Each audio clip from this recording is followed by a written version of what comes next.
I just want to say, great presentation from Sarah. You know, when I look at the general plan, there's a couple things I think about with when I'm studying the water. We live in a drought flood climate. General plan needs to have something about drought and flood longer term, not just reaction.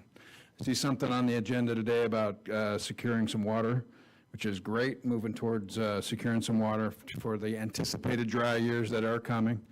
There is not an average year, so we need to be thinking about that. I have an observation about environmental justice. It's not about the environment. It's not about justice. It's a made-up term. But, you know, I understand the idea behind it. So I know it's kind of this fancy-dancy, all the stuff that the government wants to do to continue to control us. But if you look at all of those aspects of the environmental justice, the way they've defined it, even though we can't see the detail underneath, which I would really like to see, to study that, we can check all the boxes on environmental justice and safety if we complete the River Parkway and make it a green space, make it a place for a cooling off center, make it a place where we're not allowing any more trash and things to pollute the waterways. There's a lot of things that we can do to make this idea of environmental justice a reality instead of the fantasy that's in play here with this PowerPoint presentation, which has a never-ending story, right?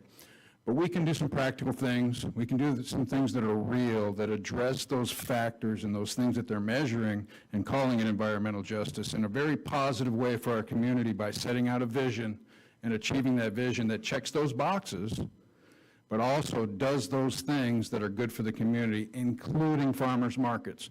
And farmers markets provides that food and those things that we need. We could do them at the park, we can do them downtown, depending on the season, we can do them in the parkway. Those are things that we can do that fit and check the boxes in that presentation, and they're terrific. We just went through a loss in our family a few years ago, and we're going through the remnants of that, and we have a newspaper from the Kennedy assassination, Porterville Recorder. We have a 1966 flood and a 1969 flood, and they read like 2023. We have a 100-year flood every 15 years. Nobody wants to pay attention to the data, but we just went through a flood, and we can have another one anytime soon, and we need to be preparing for that. And we need to be preparing for the next drought, and we're doing that with that water. So I just want to focus your energy on interpreting this as objectives and things that we need to do and making a reality out of it and things that we can do in this city to check those boxes and make the city better. Thank you. Thank you.